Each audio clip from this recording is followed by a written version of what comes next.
வணக்கம். போதைப் பொருள் இல்லா தமிழகத்தை உருவாக்குவதே தமிழக வெற்றி கழகத்தோட லட்சியம். நம்மளுடைய மாண்புமிகு முதல்வரோட லட்சியம் அதுதான். என்னை கூப்பிட்டு அவர் பேசும்போதெல்லாம் இதுக்கு உடனடியா என்ன தீர்வு இருக்கோ அதெல்லாம் எடுங்க. உங்களோட ஃப்ரீ ஹேண்டா விட்டுறோம். நீங்க எந்த வகையில் எல்லாம் இந்த போதைப் பொருட்களை ஒழிக்க முடியுமோ அதுக்கான முயற்சிகளை தொடர்ந்து எடுத்துட்டே இருக்கேன்னு சொல்லியிருக்கிறாங்க. நேற்று கூட வெற்றி தமிழகத்துல போதைப் பொருட்களை இல்லாத தமிழகமா உருவாக்குறதுக்காக பல திட்டங்களை தளபதி எங்களுக்கு அறிவுறுத்தி இருக்காரு. நிச்சயம் அடுத்து வரும் காலங்கள்ல எந்த ஒரு உள்நோக்கமும் இல்லாம அந்த திட்டங்களை செயல்படுத்த போறதுதான் தமிழக வெற்றி கழகத்தோட முதல் பணியாகவும் மதுவிலக்கு ஆயத்தீர்வை துறையோட முக்கிய பணியாகவும் இருக்க போகுது. இந்த போதைப் பொருள் பயன்பாட்டை பழக்கத்தை குறைக்கணும் அப்படின்னா என்ன பண்ணணும் அப்படின்னு சொல்லி எல்லாருமே சிந்திக்கும் போது முதல்ல நம்ம இங்க இருக்கக்கூடிய மாணவர்கள்ல இருந்து, ஏன்னா பல இதுக்கு முன்னாடி இருந்த கடந்த கால ஆட்சிகளோட தாக்கம் என்னன்னா இன்னைக்கு வரைக்கும் பல பள்ளிகள்ல அந்த கூலி போன்ற போதைப் பொருட்கள் கிடைக்குது. எல்லா பெரிய பெரிய கல்லூரிகள்லயும் சரி, சின்ன சின்ன ஸ்கூல்லையும் சரி, அந்த பழக்கத்துக்கு மாணவர்களை கட்டாயப்படுத்தி அடிமையாக்கி இருக்காங்க. அந்த மாதிரி பழக்கங்கள்ல இருந்து நம்மளுடைய குழந்தைகள் வெளியே வரணும்.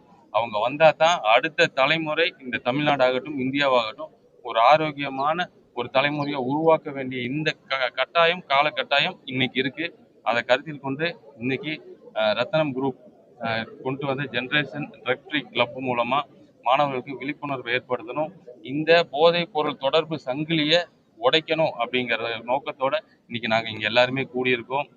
நம்ம தமிழ்நாட்டுக்குள்ள எந்த பார்டர் வழியாகவும் எந்த ஒரு போதைப் பொருட்களும் வரக்கூடாது. அதை முழுக்க முழுக்க தடுப்போம் அப்படிங்கிறத உணர்த்தும் விதமா இன்னைக்கு அந்த சங்கிலியை உடைச்சிருக்கோம். அதே மாதிரி நம்ம எல்லைக்குட்பட்ட உள்ள சங்கிலிகளையும் போதைப் பொருட்களுக்கு அந்த சங்கிலி வழியா உள்ள வர சங்கிலிகளையும் மிக விரைவில் அதை உடைப்போங்கிறத தெரிவிச்சுக்கிறோம். இந்த தொகுதியில இன்னைக்கு இந்த சத்திய பிராமணம் எடுத்திருக்கீங்க. இது தமிழகம் முழுக்க இது கொண்டு போவீங்களா? நிச்சயமா. நான் தமிழகம் முழுக்க மதுவிலக்கு ஆயத்துறை அமைச்சராக இருக்கனால என்னோட கடமை தமிழகம் முழுக்க இதை கொண்டு போகணும் தான். குறிப்பா இன்னைக்கு மீடியா எல்லாம் வந்திருக்கீங்க. நம்ம டிபார்ட்மெண்ட்டை பத்தி மதுவிலக்கு ஆயத்தீர்வை டிபார்ட்மெண்ட்டை பத்தி ஒரு அமைச்சர், முன்னாள் அமைச்சர் ஒரு 2 நாளைக்கு முன்னாடி சொல்லியிருந்தாரு. அந்த அமைச்சர் விளக்கம் தான் சொல்லிட்டு இருக்காரு அப்படின்னு.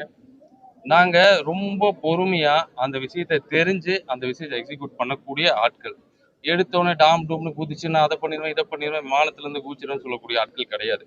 இன்னைக்கு நாங்க பண்ணியிருக்கிற இந்த மதுவிலக்கு ஆயத்தீர்வை துறையில பண்ணியிருக்கிற இன்னைக்கு, அதாவது நேற்று 5ஆம் தேதியிலிருந்து பண்ணியிருக்கிற ஒரு புரட்சி மிகப்பெரிய ரெவல்யூஷன் அது. அதாவது இவ்வளவு வருடங்களாக ஒவ்வொரு அந்த டிஸ்லரிஸ்ன்னு சொல்லுவாங்க, மது விற்பனையாளர்கள் மொத்த விற்பனையாளர்கள்ல இருந்து ஒவ்வொரு கேஸுக்கும் ஒரு கேஸ்